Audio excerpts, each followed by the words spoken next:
Michel Onfray, bonjour. Bonjour. Nous vous recevons pour une chaîne internet qui s'appelle Thinkerview. Nous sommes en direct. Est-ce que vous pouvez vous présenter succinctement?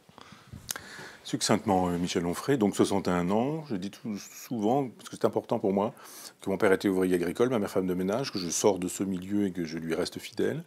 J'ai écrit une centaine de livres, une douzaine ou un peu plus de livres sur une contre-histoire de la philosophie et des textes dans lesquels j'essaie aussi de penser l'actualité. Donc il y a une espèce de figure qui n'est pas moi, qui est une figure médiatique. Moi, je sais qui je suis. Et cette figure médiatique génère aussi bien la vénération que la détestation. Il y a des endroits où on n'est pas invité. Il y a des endroits où, quand on est invité, on est invité pour se justifier. Il faut qu'on explique si on est vraiment maréchaliste, pétainiste, si on soutient Adolf Hitler, si on n'a pas voté Marine Le Pen la dernière fois. Donc des endroits où on ne va pas, des endroits où quand on y va, il faut absolument se justifier. Et puis des endroits où quand on y va, on est là juste parce qu'on sait qu'on fait le buzz et que finalement c'est bon pour l'audience. Il y a un certain nombre de gens totalement cyniques qui disent mais c'est très bien quand on invite Onfray, il fait de l'audience. Donc il faut fabriquer de l'audience. Et on ne fabrique pas de l'audience avec des propos intelligents, on fabrique de l'audience avec ce qui rend possible le buzz. Donc la petite phrase, le petit truc qui permettrait de dire, eh bien, la fameuse punchline, il a dit ceci, il a dit cela, et on réduit tout à 2 ou 3 phrases. On intervient, je sais pas, 25 minutes par exemple, et il reste 2 phrases, et les 2 phrases sont sorties du contexte, reprises et dupliquées par les réseaux sociaux qui veulent absolument que je sois ceci ou cela. Donc ils font dire à ma phrase que, évidemment, je n'aurais jamais dit. On ne peut pas penser le statut de la France sans penser à l'Occident, ce qu'est l'Occident. Je pense que quand Huntington a parlé du choc des civilisations, il avait évidemment raison. Et il suffit de lire aujourd'hui Huntington, il est mort depuis, mais il avait annoncé un certain nombre de choses qui se sont produites depuis. Et il y avait Huntington, qui passait pour un homme de droite, et le dernier homme de Fukuyama, qui nous disait que c'était terminé, il n'y avait plus d'histoire, et que la démocratie avait triomphé sur la totalité de la planète depuis que le mur de Berlin s'était effondré, qu'il n'y avait plus de bloc soviétique. Moi, je persistais à penser, non pas en termes de droite ou de gauche, ça fait un petit moment que j'ai laissé ça de côté, mais en termes de justice, de justesse ou de vérité. Est-ce que c'est vrai ce que dit Huntington? Est-ce que c'est vrai qu'il y a un dernier homme, que c'est la fin de l'histoire, etc. Que me dit Fukuyama? Ou est-ce qu'il faut penser ailleurs et autrement? Donc moi, j'ai répondu dans des cadences en disant, démarrons avec cette fiction qui est Jésus, qui est un personnage conceptuel, juif, c'est-à-dire les juifs disent le Messie est à venir, et puis parmi les juifs, il y en a un qui dit non, il n'est pas à venir, il est déjà venu, et il s'appelle Jésus. Et donc on fabrique, autour de ce personnage conceptuel, une histoire qui est toute la mythologie de l'histoire sainte. Après, on va lui trouver un père, une mère, Jésus, Marie, Joseph, Gaspard, Melchior, Balthazar, un visage, une barbe, etc. Rien de tout ça n'existe, il n'y a aucune description physique de Jésus dans les évangiles. Et donc on va fabriquer une idéologie à partir de laquelle on va produire ce qui s'appelle l'Occident, le judéo-christianisme. C'est Constantin, l'empereur, qui au début du IVe siècle, dit bon, on arrête avec toutes ces sectes-là, et une seule de ces sectes chrétiennes va devenir une religion. C'est une secte qui a réussi. Et le christianisme commence à s'installer durablement dans un espace qui est devenu l'espace occidental. Toutes les civilisations sont vivantes. Je ne suis pas marxiste en ce sens. Les marxistes ont une conception extrêmement mécaniste. C'est comme un Lego qu'on démontrait, et puis voilà. Mais dans un Lego, il n'y a pas de vie. Il faut une perspective vitaliste, et la perspective vitaliste, elle est chez Hegel, elle est chez Spengler, elle est chez Toynbee, enfin tous ces gens qui pensent en termes de civilisation et qui nous disent, mais la civilisation, elle naît, elle croît, elle a un moment d'acmé, de pleine puissance, puis à un moment donné où elle est en descente, et puis elle s'en va, elle disparaît, et elle laisse la place à une autre. C'est chez Hegel, ça c'est dans les leçons sur la philosophie de l'histoire. Et donc on voit bien, il y a Assur, Sumer, Babylone, il y a les Égyptiens, mais même éventuellement avant Stone Age, Lascaux, et puis de manière plus proche, les Grecs, les Romains, donc un monde gréco-romain, les Juifs, les chrétiens, donc un monde judéo-chrétien, et cette civilisation européenne qui, elle, dure depuis, bon, on dira la naissance d'un Jésus fictif, mais enfin au moins la naissance de ce Jésus. Donc ça fait 20 siècles. Cette civilisation, elle est comme quelqu'un qui aurait 20 siècles, quoi. C'est-à-dire qu'il est bien évident que quand quelqu'un a 20 siècles, il n'est pas le même que quand il est jeune. Quand il est jeune, il est vivant, il est puissant, il a une force, il a un rapport à la vie, il a une vitalité, il a une puissance. Quand on s'oppose à lui, il a de quoi répondre, il y a une espèce d'immunité qui fait qu'il y a une pleine puissance des civilisations. Là, on est autour du XIIe siècle. Hein. Donc on n'est pas dans une lecture du genre « Ah, c'est la décadence depuis mai 68 » ou « Ah, c'est la décadence depuis 1789 ». Non, je dis c'est le début de la décadence depuis que la rationalité est arrivée au jour et que la foi n'a plus suffi. Quand il a fallu dire que Dieu était ceci, qu'il était cela, etc., quand on a eu des gens comme saint Thomas d'Aquin, par exemple, la Somme théologique, pour moi, c'est pas l'acmé de la civilisation, c'est le début de la fin, ça rend possible ensuite la Renaissance. Nous en sommes à cet état où, effectivement, nous allons disparaître. L'Occident va disparaître. Il n'y a aucune raison pour qu'il puisse continuer à durer, puisque ce qui faisait sa fondation, c'est-à-dire le christianisme, ne fonctionne plus même chez les chrétiens. Les chrétiens ne croient plus à la parousie, les chrétiens ne croient plus à l'enfer, au purgatoire ou au paradis, les chrétiens ne croient plus à Satan, au diable, les chrétiens ne croient plus forcément à l'Eucharistie, ne croient plus à la virginité de Marie, à la transubstantiation ou à ce genre de choses. Tout ce qui était dogmatisme, qui supposait une adhésion, une foi, tout ça a disparu. On a une espèce de pape aujourd'hui qui est un boy scout qui nous dit que le bien, le mal, c'est là, il faut aimer ceci, il faut aimer cela, il faut faire attention à la planète, enfin. Et on se dit, est-ce que ça peut suffire? Est-ce que c'est avec ça qu'on fait la grandeur d'une civilisation? Ce qui fait l'essentiel de notre civilisation, c'est-à-dire un fond judéo-chrétien, je n'oublie pas qu'il y a eu aussi la Révolution française, la laïcité, etc., bien sûr, mais tout ça procède du judéo-christianisme. Eh bien, le judéo-christianisme est épuisé. Ce qui veut dire que nous sommes dans une civilisation d'épuisement, où nous n'aimons que ce qui nous déteste, moins ça va, mieux c'est, tout ce qui nous détruit, c'est formidable, et il y a une passion pour la déconstruction. Pas seulement la déconstruction au sens philosophique du terme, je songe aux structuralistes, à Foucault, à Deleuze, à tous ces gens-là, mais tout ce qui détruit est formidable. Il faut détruire la vérité même, on parle aujourd'hui de post-vérité. Il faut détruire l'histoire. L'histoire n'existe plus. Il n'est plus question d'aller savoir qui a fait quoi, comment les choses ont pu fonctionner, ce qu'ont été les traites négrières. Non.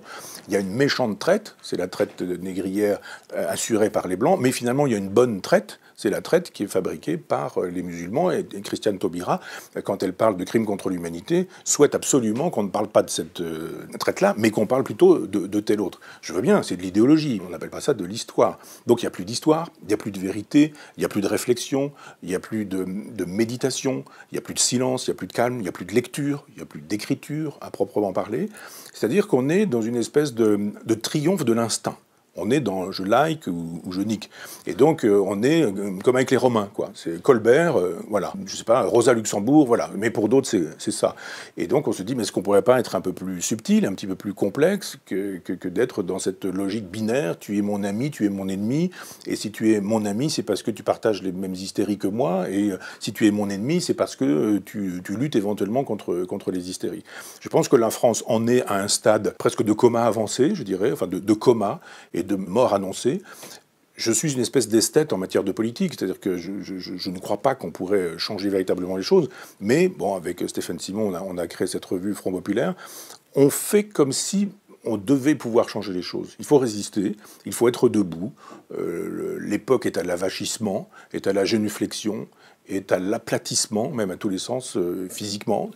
On a vu des policiers s'allonger en disant la vox populi va faire la loi et je mets un genou en terre ou je me mets à plat ventre plus encore. On a eu récemment un ministre de l'Intérieur qui nous disait qu'il était prêt lui aussi, il n'y avait aucun problème à mettre un genou en terre et que par ailleurs, la loi était secondaire parce que l'émotion était première.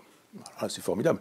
C'est-à-dire que quand un ministre de l'Intérieur nous dit que l'émotion fait la loi et que la loi, finalement, on verra ça plus tard, le droit, c'est pareil, c'est pas bien grave tout ça, alors ça veut dire que n'importe qui peut revendiquer son émotion. Une civilisation dans laquelle l'émotion fait la loi, ça s'appelle la barbarie. C'est plus une civilisation, ça s'appelle la barbarie. Une future civilisation s'annonce. Je pense que l'islam jouera son rôle exactement de la même manière que la Chine jouera son rôle, c'est-à-dire un bloc confucéen, un bloc musulman, il peut y avoir un bloc hindouiste également, mais ce sont des blocs qui, comme avec la tectonique des plaques, jouent et font de telle sorte que la plaque judéo-chrétienne va se trouver aplatie, elle va disparaître. Alors ça prendra un certain temps, je sais pas combien, mais on voit bien que dans le tuilage, ce vers quoi nous allons, et c'est le début de la fin et le début du début, c'est-à-dire que le temps de décadence dans lequel nous sommes est un temps de barbarie, mais cette barbarie va générer une autre civilisation, c'est la civilisation du transhumanisme. Et on voit bien aujourd'hui que tous ces gens qui prétendent vouloir défaire l'ordre mondial, qui sont des anticapitalistes, qui sont je ne sais quoi, des altermondialistes, qui sont prétendument des antifascistes, où est le fascisme, sont des gens qui travaillent pour le capital. Ce sont les idiots utiles du capital, puisqu'il s'agit de détruire les identités, toutes les identités. La nature, par exemple, l'identité naturelle, on met des produits pour détruire les abeilles, et quand on a détruit les abeilles, on invente des petits robots pollinisateurs. Mais un robot, c'est formidable, parce que ça s'achète, ça se vend, c'est traçable, ça permet de savoir qui fait quoi, quand, comment, etc. Tous ces gens qui veulent absolument que nous louions les utérus des femmes pauvres, et que nous vendions les embryons en estimant qu'ils sont de gauche, voire Libération, Le Monde, l'Obs, etc. Mais je pense que tous ces gens-là travaillent dans une même direction, qui est la direction du transhumanisme. Le transhumanisme, c'est quoi? Ce sont les GAFAM. C'est pas compliqué, c'est-à-dire que quand ces gens descendent dans la rue en disant le fascisme ne passera pas, ils sont juste en train de faire le nécessaire pour que Google, pour que Facebook, pour que tous ces gens-là puissent, ou que Elon Musk, puissent parvenir à réaliser ce projet transhumaniste, c'est-à-dire que notre civilisation judéo-chrétienne est en passe de disparaître, une autre civilisation s'annonce, c'est celle dans laquelle des individus comme Elon Musk sont capables de financer des projets que la NASA ne peut plus financer. C'est-à-dire Elon Musk dit, moi je sors mon chèque, mon chéquier, je fais un chèque et conquête spatiale. Je vais envoyer des hommes sur Mars.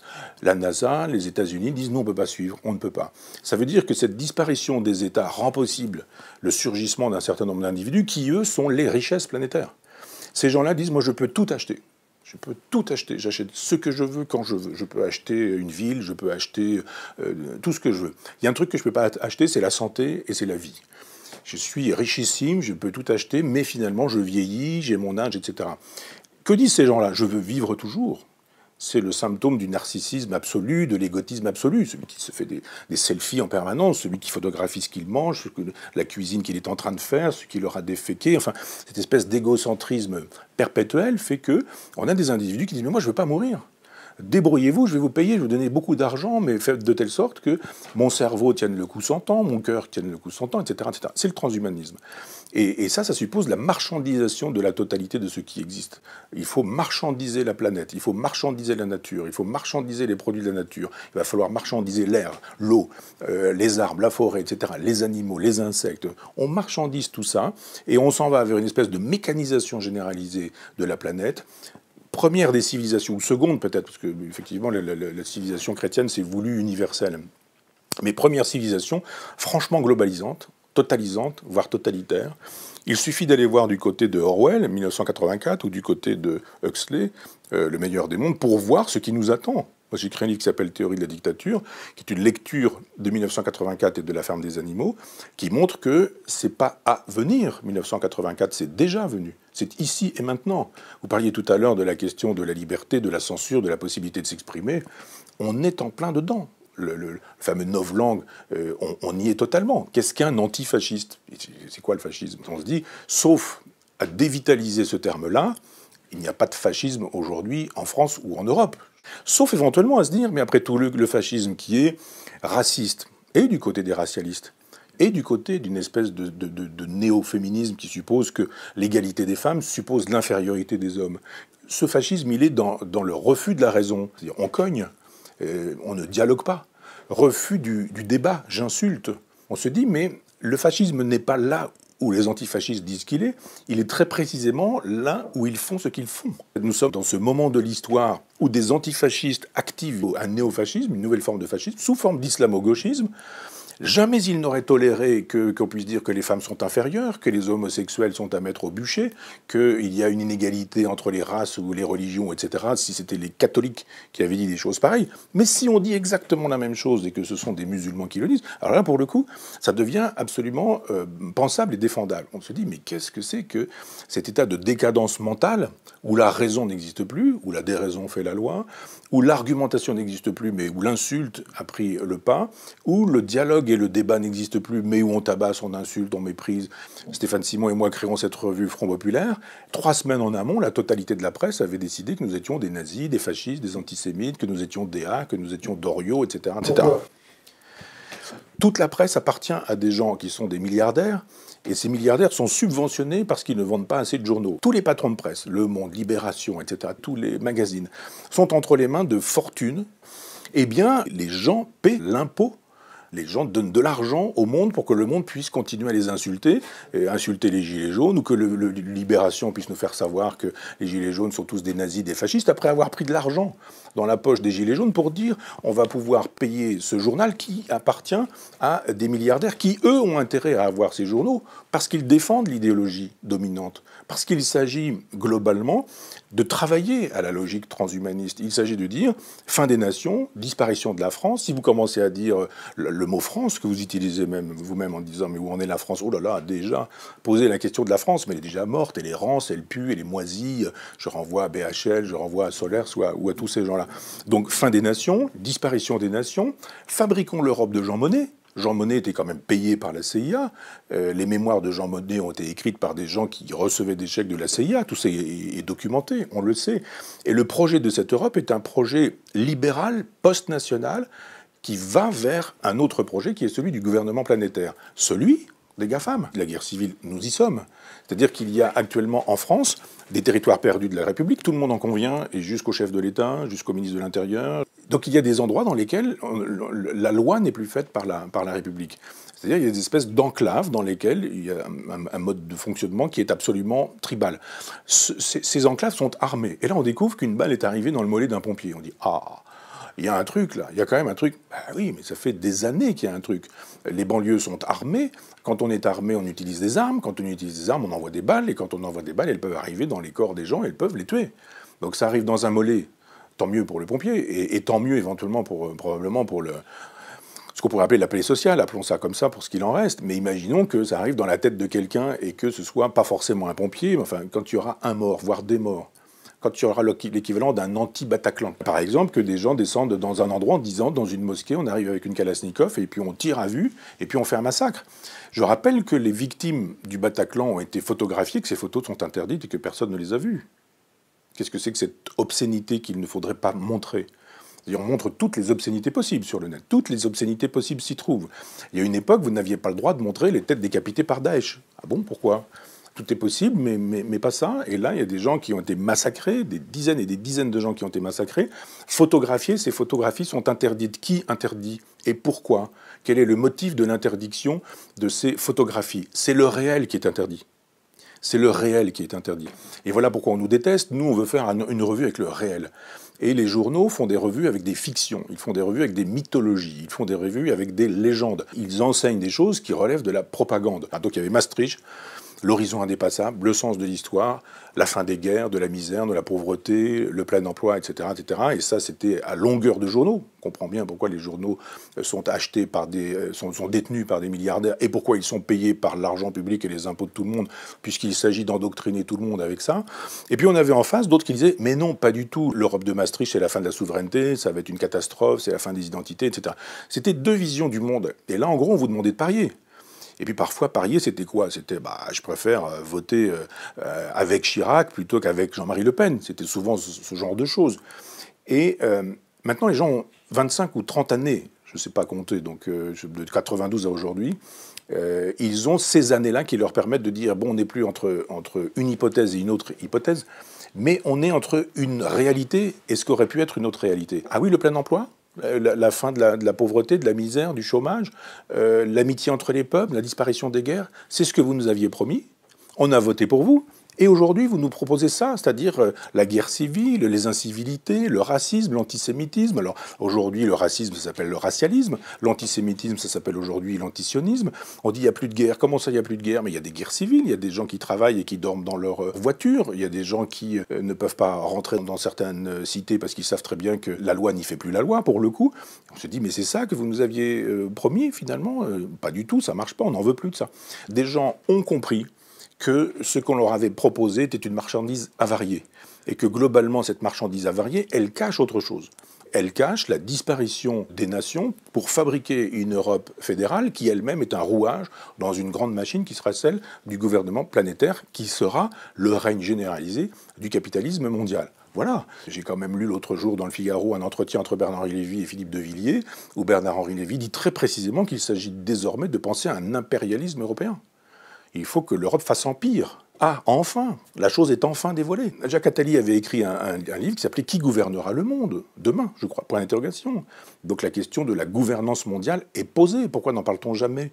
Pourquoi le projet de Jean Monnet, qui est très précisément raconté dans ses mémoires, n'est-il pas clairement signifié? Pourquoi est-ce que François Mitterrand met Jean Monnet au Panthéon, en sachant très bien que c'est très anti-gaulliste de célébrer Jean Monnet, puisque le général de Gaulle, lui, voulait une Europe des nations. Bien sûr, l'Europe, tout le monde veut l'Europe, mais une Europe avec des nations qui restent libres. On fabrique une communauté, cette communauté, elle se constitue, mais on ne perd pas les identités, on ne fusionne pas les identités. On ne dit plus, tu n'es plus toi, je ne suis plus moi, et nous sommes un tiers personnage. On dilue la France, l'Italie, l'Espagne, le Portugal, etc., dans une Europe qui elle-même est une grande Europe des marchés, parce qu'elle n'est que ça. Et cette grande Europe de marché, elle est une courroie de transmission pour les États-Unis, qui, eux, sont le navire amiral de tout ce qui est transgénèse. Où sont les patrons des GAFAM? Y en a-t-il à Paris? Y en a-t-il en France? Où sont-ils en Europe? Où se trouvent-ils? On sait bien que c'est pas là que ça se passe. Et ça se passe probablement dans des endroits où on ne sait pas que ça s'y passe. Je pense que s'il y a effectivement, et il y en a, des gens qui travaillent sur le transhumanisme en Chine, on ne saura pas qui, quand, comment, de quelle manière, et pourtant ils y travaillent à ce projet. La décolonisation, elle fait que vous avez des gens qui commencent à bouger, qui traversent la Méditerranée. C'est pas la même chose d'avoir une immigration musulmane, une immigration hindouiste, une immigration confucéenne, bouddhiste, hindouiste, animiste, ou etc. Si les civilisations sont fortes et puissantes, il n'y a aucun problème. On peut imaginer qu'après tout, on a la France. C'est une espèce de règle de vie, ce sont des principes, c'est la laïcité de Montaigne, c'est la pensée de Descartes, la pensée cartésienne, c'est l'ironie de Voltaire, c'est le marivaudage de Marivaux, c'est la pensée positive d'Auguste Comte au XIXe siècle, c'est l'engagement libertaire de Camus au XXe siècle, on peut dire, c'est l'égalité, c'est la fraternité, liberté, égalité, fraternité, laïcité, féminisme, on dit tout ça, c'est très européen. Donc tout ce qui est judéo-chrétien a rendu ça possible. Déclaration des droits de l'homme, ce qui était amour du prochain jadis devient fraternité, ce qui était libre arbitre devient liberté. C'est pas la même chose qu'avec l'islam qui nous dit qu'on n'a pas de libre arbitre. Il y a un passage entre les vertus spirituelles transcendantes de la religion chrétienne et puis les vertus immanentes, morales, je dirais, morales et politiques, de la Révolution française, et que c'est un tout. La pensée grecque infuse la pensée romaine, mais que la pensée gréco-romaine infuse la pensée judéo-chrétienne, et que la pensée religieuse judéo-chrétienne, elle fabrique aussi la laïcité, qui est émancipation de cette propre pensée, jusqu'à ce que la Révolution française pose les bases de quelque chose de nouveau. Donc la France, c'est pas tout sauf la Révolution française, ou c'est pas la Révolution française sauf ce qui précède, c'est tout ça. Et donc il y a un moment donné où cette civilisation, elle suppose une règle du jeu, et où vous avez eu des migrants qui disaient « mais moi j'aime cette règle du jeu ». Je vis en France et j'ai envie d'être français. Donc on se moque de la couleur de peau, de la religion. C'est une religion personnelle et privée. On a le droit de ne pas boire d'alcool, de ne pas manger de porc parce qu'on est musulman, mais on fait ça chez soi. Et puis voilà. Et on estime que la République c'est bien, la France c'est bien, la règle du jeu ça nous convient. Et à ce moment-là, il n'y a évidemment aucun problème. Et puis, il y a un moment donné où il y a une immigration qui, pour le coup, se fait problématique. Par exemple, il n'y a pas de problème avec l'immigration chinoise, avec l'immigration vietnamienne, avec l'immigration asiatique. Il y a une fraternité qui est celle de l'Oumma, de la communauté, et qui est une fraternité qui ne concerne que la communauté. C'est-à-dire que, exactement comme avec les Juifs, tu ne tueras pas. Mais si tu peux massacrer tous les Cananéens, ça ne pose aucun problème. On dit, il y a une contradiction. Non, il n'y a pas de contradiction. Ce sont juste des morales qui ne sont pas universelles. Quand le christianisme dit tu ne tueras pas, je ne défends pas le christianisme, je dis quand le christianisme, parce qu'il a beaucoup tué, quand il en avait les moyens, mais quand le christianisme dit tu ne tueras pas, il ne dit pas tu ne tueras pas les chrétiens. Il dit tu ne tueras pas, c'est un absolu.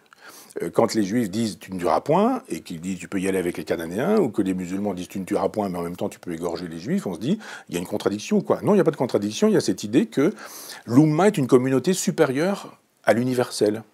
Alors, est-ce qu'on veut que l'Oumma soit une communauté supérieure à l'universel, etc. Est-ce qu'on veut que les femmes soient inférieures aux hommes et que la laïcité ne soit plus une vertu, par exemple. Donc je dis, la règle du jeu occidentale, c'était ça, liberté, égalité, fraternité, laïcité, féminisme. Tous ceux qui disent, mais moi je suis très bien ici chez vous, mais en revanche la règle ne me convient pas, ni liberté, ni égalité, ni fraternité, ni laïcité, ni féminisme, on se dit, ah ben c'est quand même pas exactement ce que nous a dit Simone de Beauvoir. Il y a eu des immigrations qui étaient intérieures au judéo-christianisme, il y a eu des immigrations qui ont été planétaires, mais pas problématiques du tout, et puis des immigrations qui sont devenues problématiques. Le vrai problème, il n'est pas la couleur de peau. Il n'est pas la religion, puisque je disais tout à l'heure qu'on pouvait être asiatique et que les problèmes étaient moindres. C'est le problème de la lecture de la guerre d'Algérie, qui est une lecture totalement légendaire. Moi, je suis allé en Algérie pour aller sur les traces d'Albert Camus. Quand j'ai fait un livre sur Albert Camus, j'ai regardé les informations et là, j'ai tout compris. Le journal est un journal de propagande qui estime que la guerre entre les Français et les Algériens existe toujours, avec les bons et les méchants, avec etc., etc.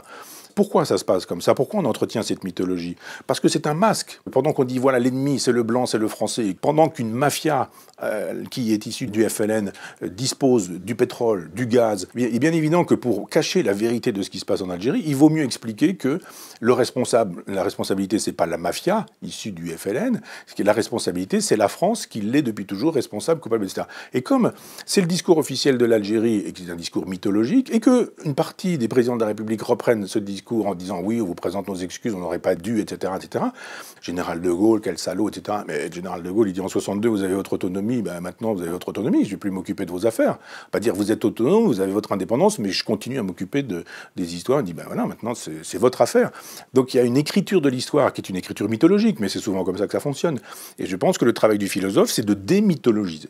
C'est de dire, faisons véritablement de l'histoire. Il n'y a pas des salauds, il n'y a pas des héros. Il y a eu, par exemple, des massacres dans des villages. Je pense à Melouza, par exemple. Les massacres ont été faits par le FLN contre le MNA, le mouvement nationaliste algérien. Tout ça pour qu'il y ait une domination du FLN sur le mouvement autonomiste et indépendantiste. Donc l'immigration telle qu'elle est pratiquée aujourd'hui, elle fait le jeu du capitalisme planétaire. Et c'est pas étonnant si le MEDEF est pour, si la droite libérale, la gauche libérale sont pour, et qu'en même temps on dit venez, venez, venez, ça fait une main-d'œuvre pas chère du tout, et en même temps on vous humilie, on vous exploite, on vous méprise. On va vous mettre dans des cages à lapins, on va laisser vos gamins dans les caves, il va falloir faire du trafic de hashish pour vivre, de cocaïne, de drogue, etc. Et puis on ferme les yeux là-dessus, territoire perdu de la République, aucun problème, tout ça rend possible le business, ça rend possible le business. L'immigration est une chose qu'on ne doit pas laisser aller en disant venez quand vous voudrez, puisqu'on sait très bien que dans ces cas-là, c'est la loi de la jungle. L'immigration, c'est quelque chose qui doit être voulu entre un État, entre un continent, donc la France, l'Europe, et puis entre d'autres pays avec lesquels on passe des accords de coopération. Il y a actuellement une traite des esclaves. Quand on laisse passer tous ces migrants en disant venez, venez, venez, installez-vous où vous voulez, il y a toujours une toile de tente ici, il y a un bout de square là, il y a un endroit où vous allez pouvoir vous mettre à l'abri ici, puis voilà, puis débrouillez-vous pour le reste. On dit, tout ça c'est formidable. Moi j'appelle ça de la traite esclavagiste. Ils sont tous avec des Nike, des machins, des téléphones portables, etc. On dit mais c'est ça que vous voulez, un grand marché planétaire avec des gamins qui sont des consuméristes, des gamins pour lesquels l'horizon indépassable, c'est le grand magasin dans lequel on peut acheter, le supermarché dans lequel on peut acheter des choses, des objets, des biens avec lesquels on peut pouvoir frimer, montrer que, etc., etc. L'immigration sauvage et libérale, comme elle est pratiquée, est un génocide de civilisation. On tue des civilisations. Mais le grand marché planétaire qui veut un gouvernement planétaire et qui ne veut que des individus qui consomment, quelle que soit leur religion et leur couleur de peau, a intérêt à dire traversez la Méditerranée, pas de problème, venez chez nous, vous allez vider nos poubelles, vous allez utiliser les services sociaux, vous allez vous entasser dans des cages d'immeubles où ça va sentir les urines de chiens, de chats, de pistes, d'humains, même, et ce genre de choses. C'est ça qu'on vous propose, vous allez vivre ici, c'est très bien, vous allez voir, avec des dealers qui font régner la loi. C'est ça qu'on veut. C'est pas l'idée que je me fais de la France, c'est pas l'idée non plus que je me fais de l'hospitalité. Le vrai problème majeur, c'est la disparition de la culture. Si vous ne savez pas lire, écrire, compter, penser, plus rien n'est possible. Je ne tourne pas autour du pot, moi je suis un tragique, je pense que c'est fini. Voilà, le Titanic vient de percuter l'iceberg, il y a une voie d'eau qui est extraordinaire, et on fait quoi maintenant ? Voilà, il y a des gens qui disent on met les canaux et puis on s'en va. C'est plein de jeunes aujourd'hui qui disent nous on part au Canada, on part aux États-Unis, on part en Australie, on part en Nouvelle-Zélande, mais on quitte ce navire parce qu'il est pourri. Vous avez ceux qui disent on va colmater des trucs, les Marine Le Pen ou les Mélenchon, dans le genre mais nous on a des rustines, il n'y a aucun problème, on va mettre de la rustine, on a des rustines grosses comme ça, la voie d'eau est grosse comme la maison, mais nous on fera ceci, on fera cela, etc. Ça marche pas. Théorie d'Éric Zemmour, ça marche pas non plus. Je pense simplement qu'il y a un moment donné où on se dit il reste plus que l'élégance, quoi. C'est-à-dire que quand il y a eu le naufrage du Titanic, les gens se sont tapés dessus, se sont roués de coups, se sont volés, se sont massacrés, se sont piétinés, etc., etc. De toute façon, quoi que vous fassiez, le bateau va couler, le bateau est en train de couler, il va couler. Et il ne nous reste plus qu'une solution, je dirais, baudelairienne, du genre, la décadence ne passera pas par moi, la barbarie ne passera pas par moi, je serai résistant. Ça sert à rien d'être résistant, mais ça sert pour l'élégance. Ça sert pour l'élégance en disant ça ne passera pas par moi. Le fait que vous vouliez louer les utérus des femmes pauvres et acheter des embryons d'enfants en continuant à vous dire de gauche, si vous voulez, je n'empêcherai pas ça parce que c'est le grand projet transhumaniste, mais je suis contre, je résiste, je me rebelle. Je pense qu'il y a quelque chose de chevaleresque à dire on se rebelle, ça n'est pas possible, ça n'est pas pensable, ça n'est pas acceptable, on reste debout. Ça va couler, on va mourir, on est dans le bateau, il coule, mais il y a des trucs qu'on fait, des trucs qu'on ne fait pas. Ça s'appelle de l'élégance, quoi. Il existe cet islam, et il faut donc qu'il soit républicain, qu'il soit dans le cadre républicain. Et la République peut très bien à ce moment-là dire, eh bien on va travailler avec vous. La religion est incompressible. On ne va pas dire on supprime la religion. On a bien vu ce que ça a donné en Union soviétique pendant des années. Moi, je pense qu'on peut lutter contre les croyances religieuses avec de la raison, avec du débat, avec de la contextualisation, avec de la théologie et de l'apostrophe-athéologie. Alors, ça ne s'appelle pas des aménagements raisonnables, mais ça s'appelle une prise en considération de ce que sont les gens en disant, eh bien, nous allons pouvoir construire des mosquées, mais en même temps, on va regarder ce qui s'y passe et vous en conviendrez, nous sommes en France, il n'est pas question que vous puissiez prêcher la haine de la France, des Français ou ce genre de choses. Toutes les manifestations religieuses sont possibles ou pensables, dans les limites de la loi, elles sont encadrées par la République, et vous conviendrez qu'il vaut mieux un imam qui ait fait des études de théologie, qui parle correctement le français, qui connaisse éventuellement la culture française en même temps que sa culture. On a fait savoir avec Stéphane qu'on lançait cette revue. On m'a dit, ah bon, c'est quoi? Je dis, bah, c'est une revue qui va fédérer les souverainistes de droite, virgule, de gauche, virgule, d'ailleurs, virgule, de nulle part. C'est pas exactement la même chose que fédérer les souverainistes de droite et de gauche. Parce que là, on oublie de nulle part et d'ailleurs. Et c'était ces nulle part et ailleurs qui nous intéressaient. Et d'ailleurs, pour ce que j'en sais, ils sont plutôt de nulle part et d'ailleurs. Et de droite et de gauche, ils sont minoritaires. Ce que nous souhaitons, Stéphane et moi, c'est fédérer tous ces gens qui se disent on en a marre de la politique politicienne alors que la politique nous intéresse. Donc nous, on a envie de restaurer le politique dans sa noblesse en disant mais c'est simple, la démocratie, c'est le pouvoir du peuple, par le peuple, pour le peuple. Il y a quelqu'un l'autre jour qui, rencontrant Macron aux Tuileries, lui dit vous êtes mon employé. C'était peut-être inélégamment dit, mais tellement juste. Dès lors, vous n'avez pas des droits sur moi, vous avez des devoirs à mon endroit. Ce que nous voulons, nous, à Front Populaire, c'est très exactement ça. Dire le peuple a un désir, vous l'écoutez. Si Marine Le Pen gagne les élections européennes, eh bien elle a gagné. On ne dit pas, il n'est pas question qu'elle gagne, ce serait une catastrophe. Elle gagne, que dit Macron? Finalement, gagner de si peu, ça s'appelle perdre, c'est donc moi qui suis vainqueur. Je suis le deuxième et je suis le vainqueur. Bon, d'accord, très bien. Ça passe comme une lettre à la poste, il change rien, il fait rien du tout. En démocratie, on dit elle a gagné, eh bien on la nomme Premier ministre. Ou alors on démissionne soi-même. On dit je ne veux pas qu'elle soit Premier ministre, je mets mon mandat de président en jeu, je démissionne, on refait des présidentielles, on refait des législatives dans la foulée, et je renomme un Premier ministre, on confirme ce que vous dites, ou on infirme. Nonobstant le fait que Macron soit élu le soir du premier tour, il a bien compris, il est allé à la coupole, fêter tout ça avec ses copains. Il est allé pendant les deux tours, entre les deux tours du moins, à Oradour-sur-Glane, puis au musée de la Shoah, juste pour dire, Das Reich et Adolf Hitler, c'est dimanche prochain, hein, donc faites attention, hein, votez bien. Moi je serais juif, j'aimerais pas beaucoup qu'on instrumentalise les 6 millions de morts de la Shoah pour expliquer que Marine Le Pen, c'est la Shoah. Parce que si Marine Le Pen, c'est la Shoah, c'est pas grave. C'est vraiment pas grave. Si la Shoah, c'est grave, ce que je pense, alors respectons les morts de la Shoah et arrêtons de dire que c'est l'équivalent de Marine Le Pen. Simplement, les gens, ils ont bien compris le mécanisme. Donc, ils disent, moi, je reste chez moi, je sais très bien qui va être élu la fois prochaine. Nous, on arrive avec une revue qui consiste à dire, nous allons, d'un point de vue gramscien, réarmer intellectuellement les souverainistes en leur disant, arrêtez de vous faire avoir avec tout ce qui vous est raconté par les intellectuels du système, les journalistes du système, les télévisions et les médias du système. On va juste faire une revue dans laquelle on va dire des choses que vous ne trouverez nulle part ailleurs. Le souverainiste, c'est quelqu'un qui dit « je suis libre chez moi ». Si on prend une métaphore, moi, chez moi, j'habite au 5e étage d'un appartement. Il y a donc 5 étages à côté, puis 5 étages à côté, il y a 10 étages, donc il y a donc 10 familles globalement. Le souverainiste est de dire, mais moi je suis chez moi, je me lève à mon heure, je me couche à mon heure, je mange ce que je veux, je mange pas si j'ai pas envie. Le repas peut durer 15 minutes, il peut durer 2 heures, j'invite 10 personnes, j'invite personne. Dans mon frigidaire, il y a ceci, il n'y a pas cela, j'aime ces aliments, il y en a, je les aime pas, il y en a pas, etc. Le souverainiste, c'est ça. Il y a la démographie, et c'est effectivement la démographie qui va entraîner la disparition de la fameuse Europe du général de Gaulle, c'est-à-dire dire gréco-romaine, judéo-chrétienne et de race blanche. Donc bon, voilà, le général de Gaulle a dit c'était ainsi, il avait raison. Depuis qu'il a dit ça, aujourd'hui, ça a cessé d'être le cas. C'est fini, c'est trop tard, c'est ainsi. Et ça, c'est la démographie. Et je voudrais en profiter pour dire que quand il s'agit du grand remplacement, si je parle du grand remplacement, on va tout de suite me dire attention, Renaud Camus, vous êtes un fasciste, vous êtes un nazi, c'est bien la preuve que ceci, cela, etc. Donc les gens se disent non, il n'y a pas de grand remplacement, je ne voudrais surtout pas être assimilé à Renaud Camus.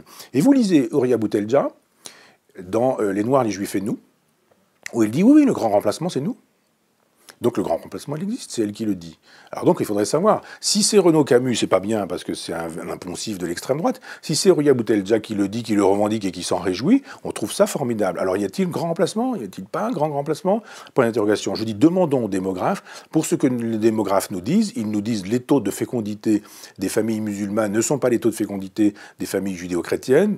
Il est bien évident que dans 2 ou 3 générations, on parlera plus de civilisation blanche judéo-chrétienne en Europe, ça me paraît évident. Cette Europe que j'ai connue, vous aussi un peu, mais vous êtes beaucoup plus jeune que moi, cette Europe, elle disparaîtra. Et je ne suis pas de ceux qui disent bien fait pour sa gueule, à la Horia Boutelja par exemple, ou du genre c'est pas possible, il faut qu'on se ressaisisse et il faut qu'on fasse quelque chose, comme Renaud Camus. Vous avez un optimiste, un pessimiste, l'optimisme d'Horia Boutelja, le pessimisme de Renaud Camus. Moi je suis sur une logique tragique. C'est ainsi.